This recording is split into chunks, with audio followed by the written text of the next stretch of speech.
Cara, eu fico putaça quando eu vejo as pessoas tentarem mudar o significado das palavras. Principalmente quando isso significa que você tá retirando do vocabulário a única palavra que tinha pra caracterizar alguma coisa que a gente observa no mundo. E é por isso que eu gosto de homem machista. Bom dia, boa tarde e boa noite. Quem vos fala é a Tate e você está com mais um Curta e Grossa. Eu sou mulher e gosto de homem machista. E a partir de hoje, queridos internautas, tenham orgulho de serem chamados de machistas. Se intitulem machistas, mas tenham orgulho de serem macho. Cara, se tiver uma feminista assistindo esse vídeo, mas ela deve estar tendo um infarto, um ataque psicótico histérico, chamem o SAMU. Existem dois termos que significam características biológicas, psicológicas e até de estereótipo, e quem não gosta de um estereótipo, né? São eles o machismo, que já teve o seu processo aí de desconstrução, né? De alterar o seu significado, e masculinidade, que hoje sofre o mesmo problema, o mesmo processo. Cara, entendam a importância de manter essas duas palavras vivas em seu significado original. Por que eu tô dizendo isso? Porque, cara, as pessoas, os seres humanos, se comunicam a partir da linguagem, seja ela escrita ou seja ela falada. E nós caracterizamos tudo aquilo que nós vemos ao nosso redor a partir desta linguagem, destes símbolos, números e letras. Então, cada palavra significa determinada característica observada ao nosso redor. Presta atenção nisso que é muito sério. Sem que a gente possa expressar aquilo que nós vemos e observamos ao nosso redor, nós não conseguimos nos comunicar. E acabar com essas palavras ou alterar os significados originais delas, sem substituir por outras que representam aquele fenômeno observado, a gente acaba por acabar com o próprio fenômeno em si. E é isso que está acontecendo quando estão alterando as palavras machismo, masculinidade. Mais pra frente eu vou falar também a respeito de feminino, feminilidade. Então eu vou tentar mais ou menos explicar um pouquinho nesse vídeo como é que eles subvertem as palavras, ou como foi o processo de subversão dessas palavras que eu citei. Machismo é uma palavra que entra no dicionário brasileiro lá pela década de 60 e que significa exclusivamente comportamento, fisionomia típica de homens. Então, sei lá, maior atenção, né, o foco unitário, resistência, coragem, físico também, musculatura, etc e tal. Ou seja, uma série de características, físicas ou não, de pessoas XY. Aí, com o avanço de uma coisa maravilhosa chamada feminismo, as mulheres começaram a importar significados à palavra machismo, como, por exemplo, a ideia de superioridade. Machista é o homem que se acha superior à mulher. Aí eles botam esse conceito de superioridade até no ato do cara, tipo, abrir a porta pra você, pagar a conta do jantar. Porque, pra feminista, qualquer ato praticado por um homem, qualquer ato, entendeu? Se ele peidar ou se ele lavar a louça, isso vai estar significando não uma questão cultural, ou uma questão de educação, ou uma questão de agrado, de chaveco, mas sim como uma demonstração de força. Ou melhor que isso, não é nem uma demonstração de força, mas a imposição da força. Como que se qualquer ação que o homem faça, ele tivesse impondo a você, mulher, ser rebaixado do mundo, que ele é mais forte, ele é quem manda. Enfim, passam-se os anos e a normatização da palavra machismo como sinônimo de misoginia é, enfim, implementada na sociedade. Inclusive mudaram até o significado de machismo nos dicionários.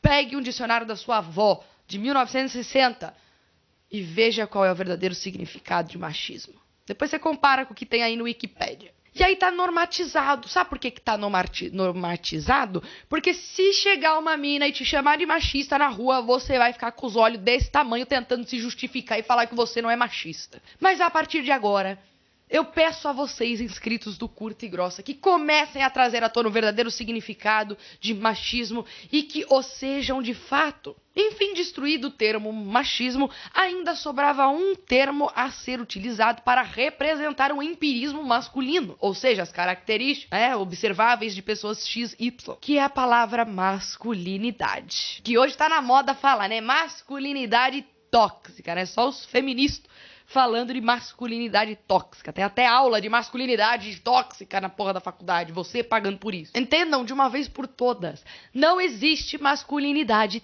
tóxica. Masculinidade não tem nada a ver com violência, com agredir mulher, com ofender as outras pessoas. E obviamente também não tem a ver em se mostrar superior à mulher, especificamente. Na verdade, o único lugar onde a masculinidade mostraria essa certa competição é entre os homens, o que é perfeitamente natural. Da mesma forma que você, mulher, fica empinando a raba na balada, mais pra cima, assim, né? Que a sua amiguinha do lado, você faz isso pra chamar a atenção de macho, mesmo que você fale que não, mas você faz isso pra chamar a atenção do macho, os homens também competem entre si pra chamar a atenção de mulheres. E, cara, o mesmo ocorre com casais homossexuais. Tá bom? A gente pode até falar isso futuramente. Sempre tem aquela pessoa que se coloca como feminino e aquela pessoa que se coloca como masculino.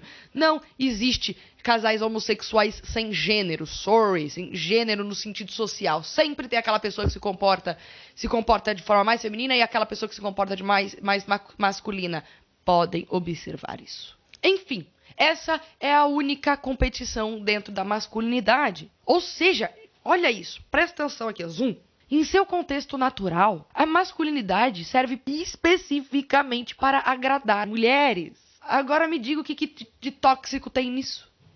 Tanto a feminilidade quanto a masculinidade são parte de uma mesma dança, a da sexualidade. E isso não é algo promíscuo, não. É algo sensual, é um jogo de conquista. Os melhores conquistam as melhores e estes criam pessoas ainda melhores, né? Produzem pessoas ainda melhores. Com essa onda feminista, a feminilidade foi destruída e substituída por empoderamento, né? Hoje em dia ninguém mais quer ser feminina, as pessoas querem ser empoderadas. E eles ainda subvertem, olha isso, mais um termo subvertido, eles ainda subvertem o significado de empoderamento para deixá-lo promíscuo. Em tempo onde empoderamento era a possibilidade, mais que isso, a capacidade de tomar decisões inteligentes e responsáveis, hoje empoderamento significa exclusivamente você poder tirar foto com um pinto de borracha e mandar pro blog lá da Universa, da UOL, pra matéria que a Paulinha do Morning Show tá fazendo. Isso é ser mulher empoderada, é falar de sexo, se vestir igual uma vagabunda. Em resposta a isso, os homens másculos estão aprendendo a reutilizar a sua masculinidade para fins individualistas e até espiritualistas. Essa, inclusive, é a origem do Men Going Their Own Way. E olha que coisa interessante. O engraçado é que o movimento de empoderamento das mulheres apenas sexualizou as meninas, tirando absolutamente todas as responsabilidades de seus atos. Esqueceu a camisinha? Aborta. Ah, engravidou, não quer abortar? Deixa com os avós. Enfim, e por aí vai. Agora, o movimento do empoderamento, entre aspas aqui, para não apanhar depois, dos homens, não sexualizou ninguém. Muito menos efeminou, né? Esse ato de efeminar também faz parte do movimento feminista, né? Então, eles sexualizam as pessoas, as mulheres, e efeminam os homens. O movimento dos direitos dos homens e todas as vertentes aí que existem sugerem que os homens aprendam a viver em solitude e que não dependam mais de ninguém, seja da mulher, seja do Estado, seja do que quer que seja, para que eles possam ser felizes. Ou seja, em contrapartida totalmente ao movimento feminista. E que dessa forma eles não precisam mais depender de mulheres para ser alguém na vida. E que há algo muito maior do que ter filhos e constituir famílias. Ainda mais correndo o risco que é hoje, né? De você ter um filho, engravidar uma mulher, seja casado com ela ou não. Principalmente se você é casado com ela. Que é você ser uma pessoa boa e plena, satisfeita e feliz. E caros conservadores, presta atenção nisso aqui, porque isso não destrói a família, apenas fortalece a família. Há uma vertente conservadora que, desentendendo totalmente a linha de raciocínio da resposta dos homens às moças empoderadas, que acham que esse estilo de vida destrói a família. Quando, na verdade, é bem o oposto que acontece. Pois quem faz a família, quem procria, é a mulher.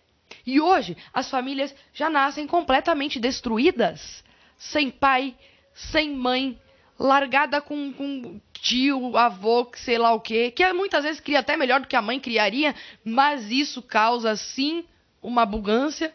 E não é todo mundo que tem uma estrutura familiar de pais, avós e tios para formar um cidadão fudido. E ainda ficam essas crianças reféns de um sistema de ensino que é uma merda. E que não forma apenas militantes, não, tá?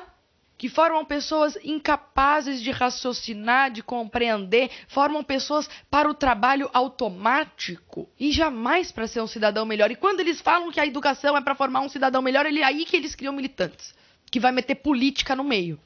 Em vez de ensinar os caras filosofia, sociologia, a origem das coisas, não enfia ideologia de gênero. E não é à toa que mesmo com o aumento das crianças em creches, de jovens em colégios e nas universidades, a criminalização só aumenta. E não venha me falar que é por causa apenas de falta de emprego, não.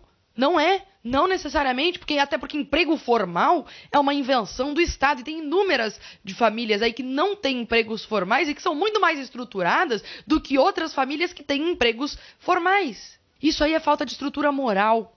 É falta de estrutura moral que o feminismo não oferece nem aos homens e nem às mulheres e que, pasmem, esses movimentos de direitos dos homens estão oferecendo. Eu não conheço uma organização feminina que se preocupe em formar cidadãos de bem. Pelo contrário, eu só vejo organizações femininas em prol de agendas ideológicas partidárias. E hoje nós temos num crescente aí esses movimentos masculinos, organizações de homens, pelo direito dos homens. E se você parar para estudar o conteúdo dos caras, a base de pesquisa dos caras, você vai encontrar que é o autoconhecimento, que é a plenitude, que é a formação de um homem de caráter e todos os ensinamentos passados por essas organizações de meninos, de homens, servem tanto quanto para as mulheres. E não é à toa que está aqui plenamente uma mulher falando isso para vocês. E agora, meus queridos, a única coisa que eu aprendi com o feminismo e com outras organizações de mulheres é a irresponsabilidade,